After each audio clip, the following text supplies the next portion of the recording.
Welcome to the Real Freedom Show, where we inspire you to pursue your passion to gain time and financial freedom through opportunities in real estate. I'm your host, Mike Swenson. Let's get some real freedom together.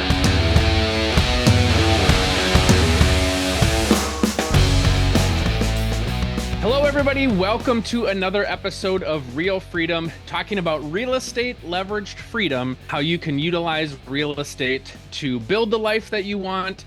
Whether it's actively right away full-time, whether it's passively and transitioning to real estate, however that looks. And so today we've got an awesome story. I think so many times people feel like I have to be in real estate full-time to really experience the benefit. And today's guest, Matt Pezon, is here, and his background is actually a chemical engineer. You got a master's degree in Spain, and now you buy homes in and around Allentown, Pennsylvania. And so for people listening, I think it's really important to hear you're just a normal guy. Obviously, we'll talk about why you pursued real estate coming from being a chemical engineer. If you can do it, they can do it too. And so we're going to talk about how you've built this strategy-wise, lessons you've learned. For people listening, really tune in and pick up from Matt how he's been able to be successful coming from chemical engineering, and you can do it too. So welcome, Matt, to the show. We're so excited to have you. Thanks for having me. Share a little bit about your background and how a chemical engineer with a master's degree in Spain turns out to be a real estate investor. I come from a long line of engineers in my family. I think I'm the fourth generation, or was. And I went to college for chemical engineering here locally in the Lehigh Valley, Pennsylvania. And that's what I wanted to do. And when I graduated college, I went to work for a large chemical company in this area. It was right after the Great Recession. Jobs were really tough to come by, and I got one. And I felt very fortunate for that. This was 2010. And I started off and it wasn't going well. And I'll cut to the chase, but my manager at the time told me he was the worst employee that he ever had. And so this is my first job out of college. It just crushed me. And, I was thinking to myself, man, if it's so hard to get a job and this is what it's actually like when I get in the door, maybe I need to look around for other options because I did the corporate thing for 12 years after that. So it didn't deter me, at least initially, but I realized I might need to have another plan B in case if in the depths of the aftermath of the Great Recession, I'm let go. And I had all these student loans. I needed to figure it out. So that's what got me looking. I wanted to go back to Spain because I studied internationally and I wanted to learn business. And I thought, maybe I could learn this business thing. So it was actually overseas in Madrid that I found real estate investing when I was studying debt and bonds. And we can unpack that a bit. But I understood the debt side, and I knew probably from the first month when I got back to the States, I was going to buy real estate.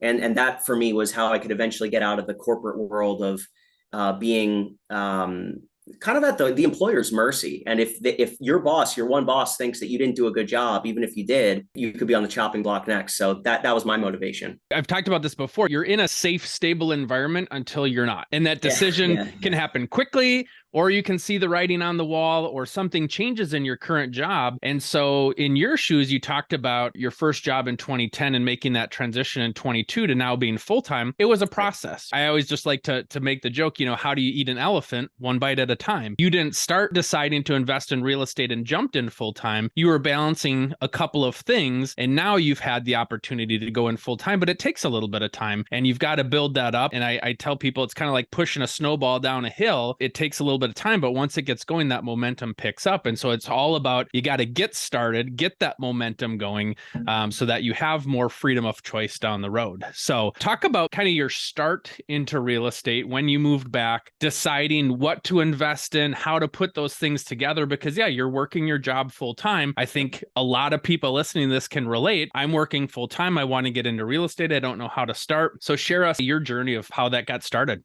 When I came back to the States, I was working again for that same large employer. Took an increased salary, new role, and I was going out on evenings, weekends, and going around with a group of investors that were looking. At the time, there were foreclosures available, but it doesn't have to be that because the market shifts. It could be properties on the market. But I found a group of people that were doing what I wanted to do. I met them, was learning from them, asking questions, and I kept showing up. When a lot of my friends at the time were going out on Friday nights and things, I was going to bed early, waking up at 6 a.m. to go look at properties on Saturday mornings and just learning, asking questions. So, getting involved with a group of people, or either a mastermind or networking groups, events, people in your local market that are doing it, that was critical for me. And then retaining my job, I was learning on the side. I consumed probably 600 episodes of Bigger Pockets podcasts and other podcasts like that, and I was You weren't around at the ravaging time, so I mean, information. obviously, Real Freedom would have been the key one, but you got to deal with what's available at the time. So At the time, that's the thing. I read probably 150 books on the various topics. So, Yep.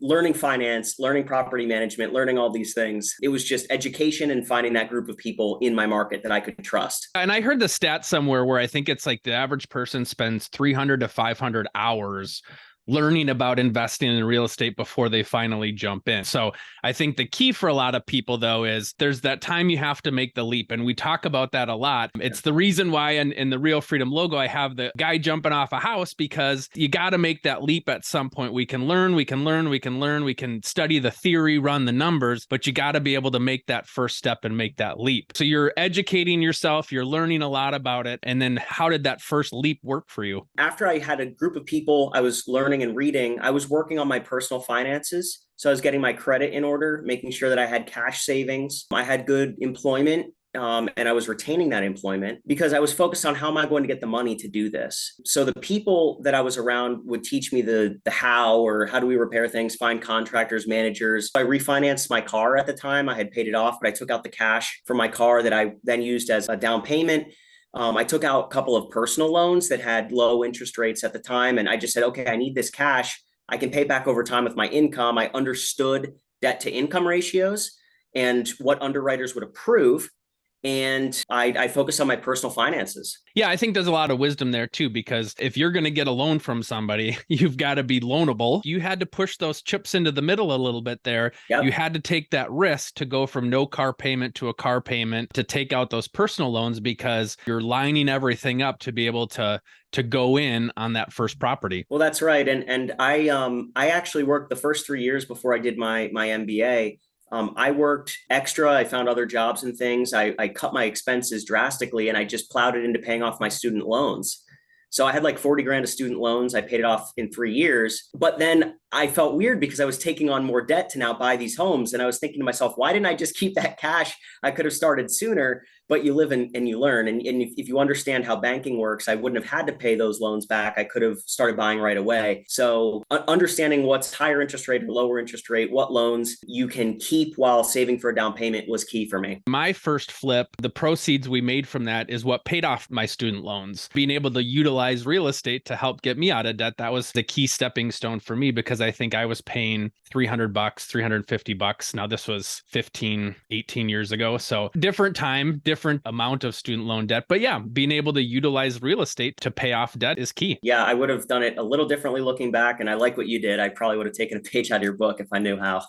I had the benefit of home equity line of credit that I borrowed from family members. And so that was really the start for me. It's about figuring out how to get that first one. And I think for some people, either, your options are either you save up your own money or you find a way to get that money, right? Those are really the two choices. Either you have the money or you find the money. And so it's all about getting started, because then once appreciation happens, once you start to pay down the loans, you're getting more freedom of how you can move things around and leverage the assets that you have to go get more assets. But really at the beginning, it's all about how do you get that first one going? You've got to get started. So true. And it was always about freedom for me. And it was about freedom from getting away from that job and just getting started. And I did have to take that leap of faith and buy that property, and taking action is key. So now you got started with foreclosures. So talk a little bit about the strategy there. What are you looking for? What was it about the properties that you were most interested in, wanted to move forward with? Was it just about price? Was it about location, that sort of thing? What was your buy boxes you were looking to grow? The model was and is, what value can I add? So it was properties that needed repair that I could buy them at a discount because of the situation. In this case, it was foreclosures, but there are still properties that need repair all over the place that getting started today I could do. And so I would repair these properties and make sure that I was able to buy them at a discount because I was doing that work and putting in that sweat equity. Then I wanted to paint and repair them. And I did some work myself on the first 3 to 5 homes. And my girlfriend, wife now, we'd paint on weekends and do these different things and add that value. So it was all about adding value, buying a property where we could improve it and then look to refinance and get our capital back out so that we could do it again for the next property. And we did that successfully many, many times by solving real estate problems. And that's how we were able to scale. You know, having worked with investors myself as an agent, the value add component is key. Now, some people want things more turnkey. At that point, though, when you're looking for more turnkey, you're probably doing it because you don't want to go through the hassle of the fix. But at the same time, that's also hedging your bet for the future, because if I don't add value to that property, I'm putting myself at more risk. Not to say you can't stomach it, but when I add value and rent it out and receive that cash flow, now if the market changes, at least you've added value. And if you go to sell, you might be able to make more. Or like you did, do a cash out refi. That's really the momentum builder, is the potential to put your money in, get your money back out, and then go to the next one. And so for people listening, there is a nuance to that strategy there. That's why the value add is so important, because you're getting your money back after you've added the value with some sort of cash out refi. No, that's right. And initially it was properties where I would add value, but later I transitioned to adding value to people. And so there would be sellers that maybe they didn't have a distressed property, but they had a distressed situation.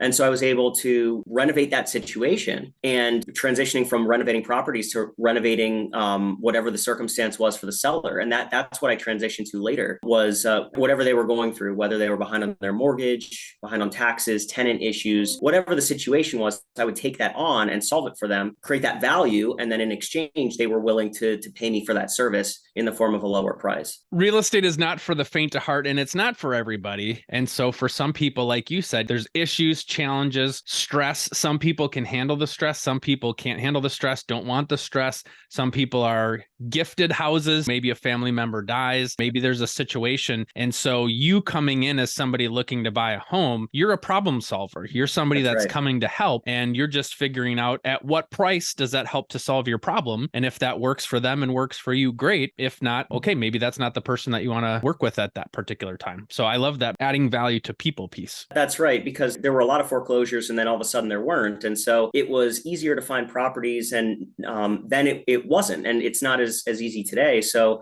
finding other situations to resolve ended up being the direction that my company took. So now with the properties that you're running across, what percentage are you deciding you are going to keep? What percentage are you deciding you maybe just fix up and sell? Or how do you go through that decision-making process to decide what strategy should I implement? Sometimes the property speaks to you based on what you buy it for, what you can put into it, and what you could sell it for, or what rents you could get. So in some ways, it's kind of the property and the situation will tell you the right strategy. So how do you figure out what strategy you're going to implement on the properties you run across? That's a great question. Usually for us, we look to buy and hold. We're generally not flipping or wholesaling. That's not to say that we haven't flipped a property or two here and there, but it's really not a core business model that we have. So we'll market to properties, we'll send direct mail, and the recipients of the mail are the people that we'd like to buy from. So we've kind of already identified those areas, and we reach out to the people that we'd like to buy from in rental areas. So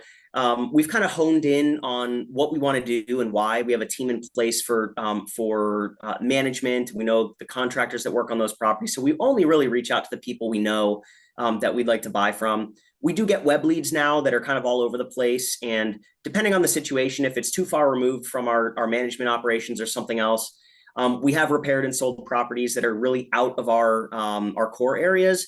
But it's more uncommon for that. So now you are doing your own management of the properties. Did that start that way, or did that develop over time as you got to a certain size, or as your business kind of evolved? How did that work out? When we started, I was actually self-managing up to about 20 units. At that point, we started transitioning off to third-party management. I refer to them as our, because it's just, I'm so close with them. They really take control of the properties, and they're kind of like the lifeblood of what our business is, that interaction with the customer.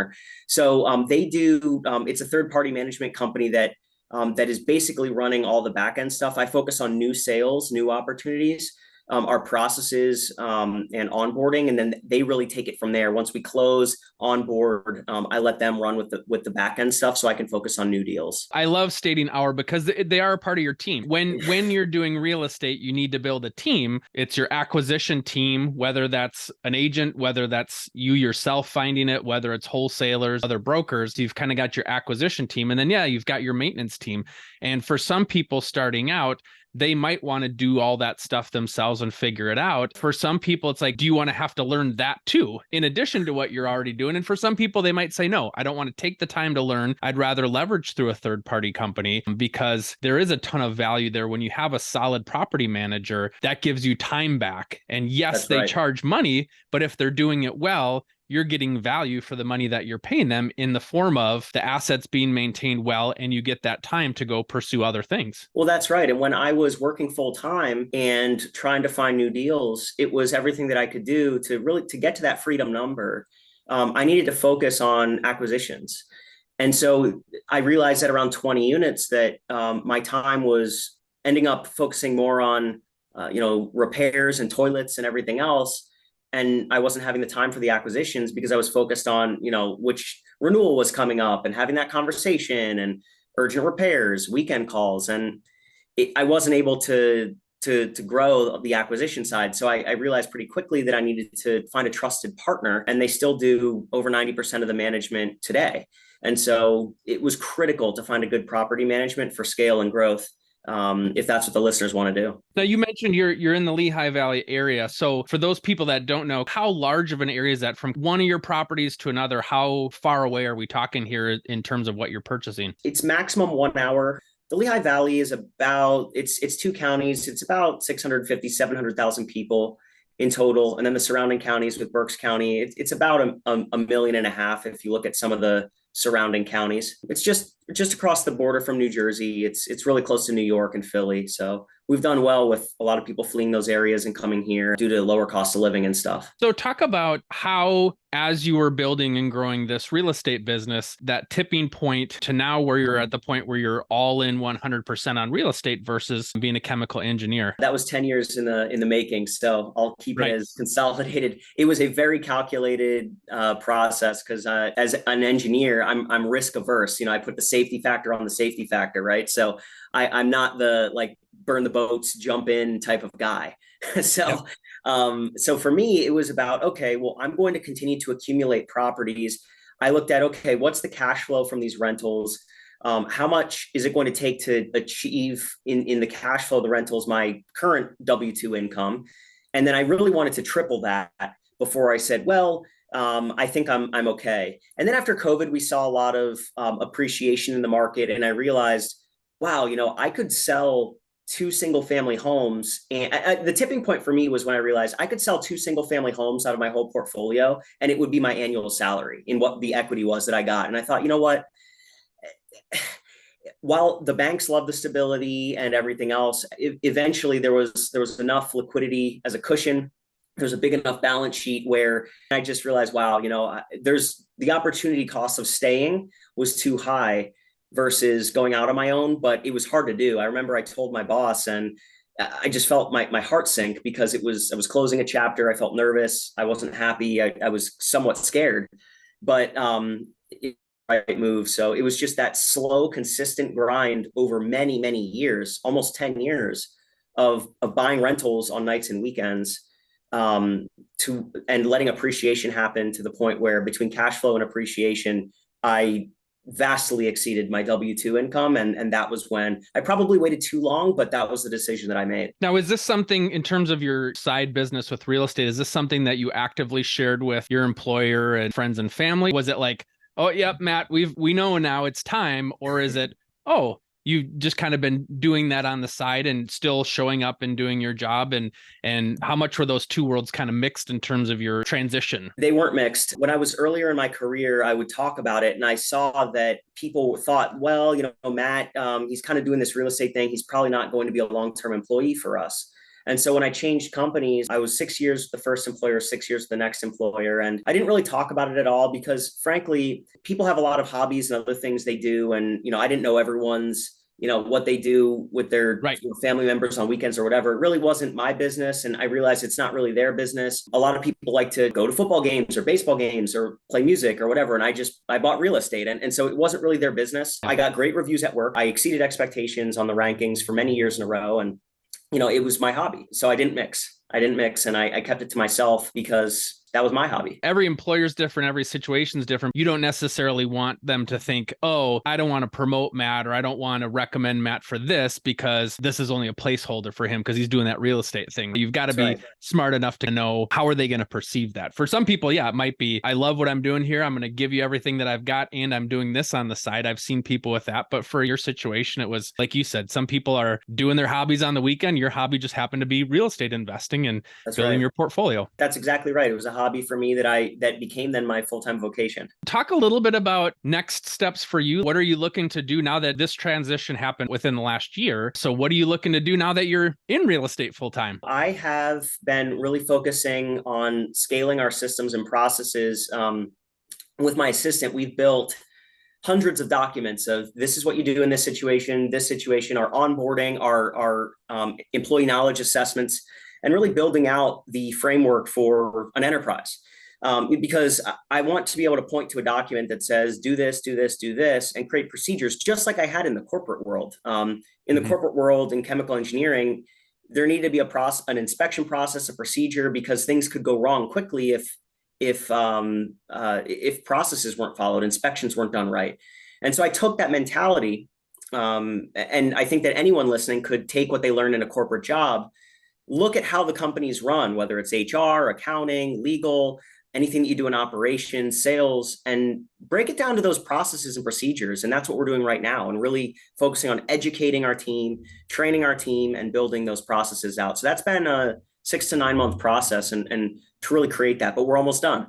And now it's execution time. I love engineers coming over into the real estate space because it's very much like that. You think a certain way, you act a certain way, and you're just now taking the transferable skills. And I think that's the beauty of people coming from other industries into real estate is, you're just taking the best of what you do, the things you're most excited and passionate about, and applying it into the real estate space. And so for you, it's scaling systems, operations. And now we do that in real estate. And you're taking all of your past work experience and pouring it into real estate. And now it's just a different industry, but you're using all of that experience you had in your past coming into real estate. That's right. You don't have to be an engineer or any type of background to do this business. But what I found, the strength that I was able to leverage was I understand what rules that there are, and there's rules in the engineering world.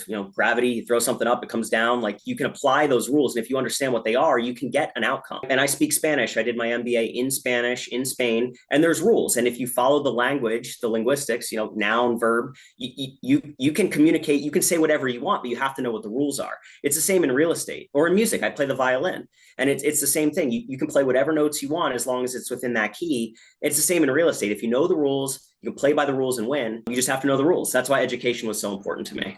Have you ever heard the phrase, you're the average of the top 5 people that you hang around? Well, real estate agents, I'm excited to increase your 5 with you. We're launching the Real Freedom Investor Agent Tribe to help you get educated and connect with others to build your real estate investing journey, and also to help you along the way as you're working with real estate investors. So come check it out on our website, realfreedom.com. Go to the store. We have a membership, we have a mastermind group, and private coaching to help you stay accountable to your real estate investing goals and to make sure that you connect with like-minded people to accelerate your progress and to cheer you on along the way. Check it out, realfreedom.com. Click on the store. Well, Matt, for people that want to learn more about you, reach out to you offline, how can they do that? A great way to do it is on our website. Our email address is there. You can look me up on social media, send a message. You can send me an email. My email is matt@pezonproperties.com, 1T in Matt. And yeah, I'd love to connect and share what I've learned. I've learned a lot from others along the way, and I'm happy to reciprocate. Well, thank you, Matt, so much for coming on and sharing your story. And best of luck to you. This is really just the beginning now that you're here full time, and so excited to see what you do in the future. Thanks so much for having me, and I appreciate the opportunity.